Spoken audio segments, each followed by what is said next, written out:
Welcome. Valentione's Day is an Ishgardian holiday started by Countess Arabelle de Valentione, who is known for risking everything in pursuit of true love. This is based on the real-world holiday Valentine's Day. The event is active and ends on the morning of February 21st. You can complete the event quests on any class or job level 15 or above. In order to use the reward from the quests, you will want to acquire your chocobo by completing the quest My Little Chocobo, which can be found in your Grand Company headquarters after you join a Grand Company. Just outside Maketo's Amphitheater in Old Gridania, the shop is open right away, and everything is sold for gil. For 6,000 gil, the Valentione Mobile is a wall-mounted decoration for your apartment. It's in the same style as the one we got for Starlight Celebration, but with a heart theme. Also available are the novelty consumables, prismatic hearts left and right, each of which produces half a heart. Alright, go up to the stage in Maketo's Amphitheater and pick up the quest No Love Lost from Lisette Valentione, who is in fact a descendant of Countess Arabelle. Remember Coop de Coop? Well, he's a little overwhelmed this year, so he requested help from the Deputy Post Moogle, who you would also know if you did the Delivery Moogle quest line. So the Post Moogle sent someone to help who isn't exactly cut out for the job. But never fear, Lisette is here to volunteer you and Astrid to help Pukti Pico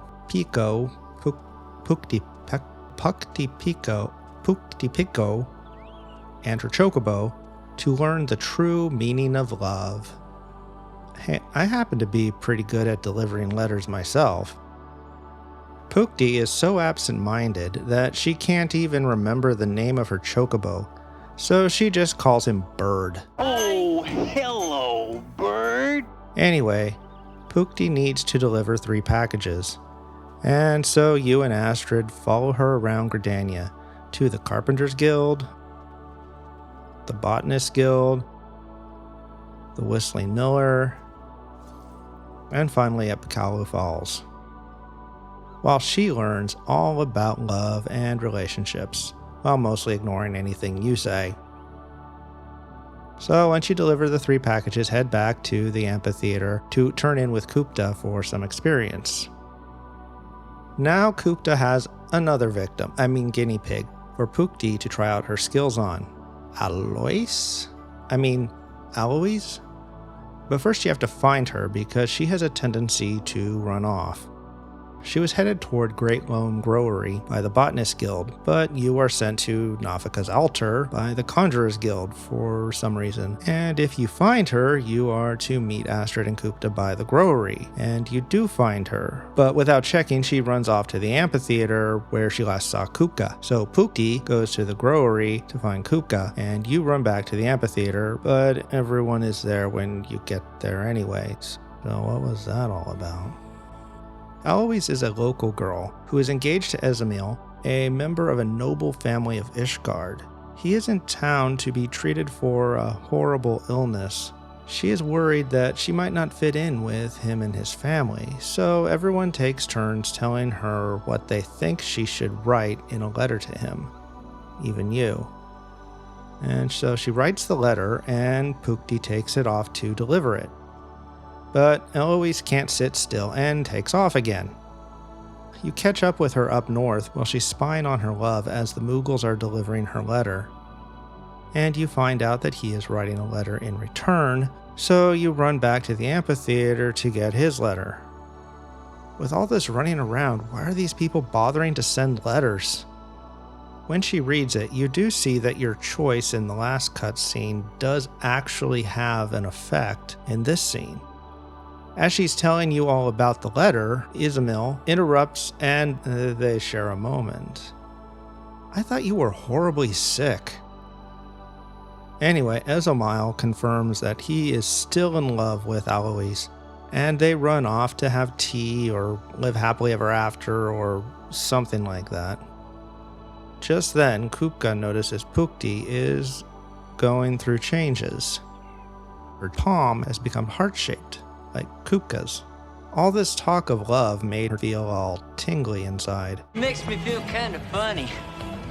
So to commemorate the occasion, Astrid suggests that she name her Chocobo. She agrees to think about it, but she never tells you the name. He's still just referred to as Friendly Chocobo.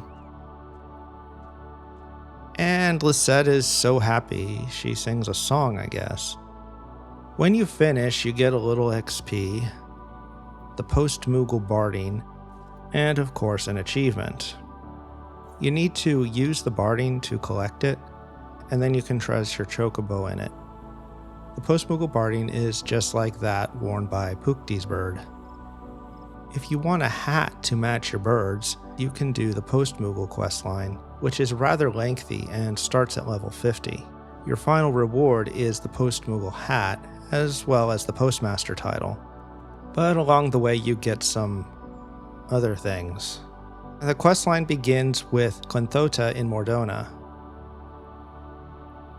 There's now a repeatable quest available from Pukti Pico. Your job is to give advice to various people on how they should write letters. I believe there can be up to 5 different letters to choose from, depending on the content you've completed. You will be asked 2 questions for each letter, and there are only 2 possible outcomes for each letter. You get the good outcome only if you answer both questions correctly. You can tell if you gave the right answer by how Pukti and the other characters react, so after one time through, you'll know how to get both results. When you turn in this quest, you get 10 of each of the left and right prismatic hearts.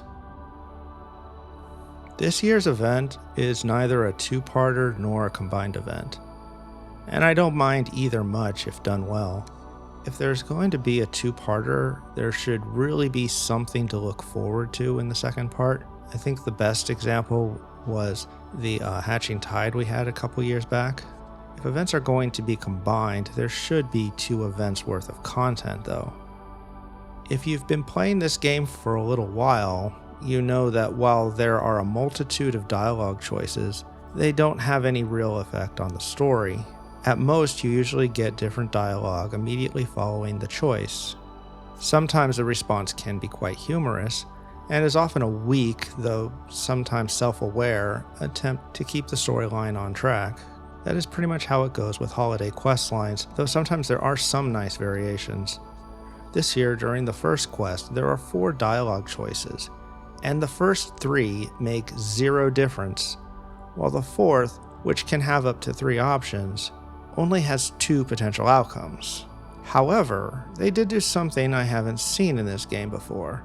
During the second quest, in the first cutscene, there is a dialogue choice that doesn't seem to have any effect. You basically agree with one of the other people. However, it actually affects what happens in the last cutscene. It doesn't change the final outcome, but it's more interesting than the brief comment you usually get. In the repeatable quest, there are 2 choices for each letter, implying that there could be as many as 4 different outcomes. However, there are only 2, good or bad. I think there should be at least a middle ground in cases like this. Some of the choices are rather vague, however some are quite specific about what is written in the letter. For the response to ignore the specifics of what was sent is disappointing. Anyways, thank you for watching. Please like, comment, and subscribe. Goodbye.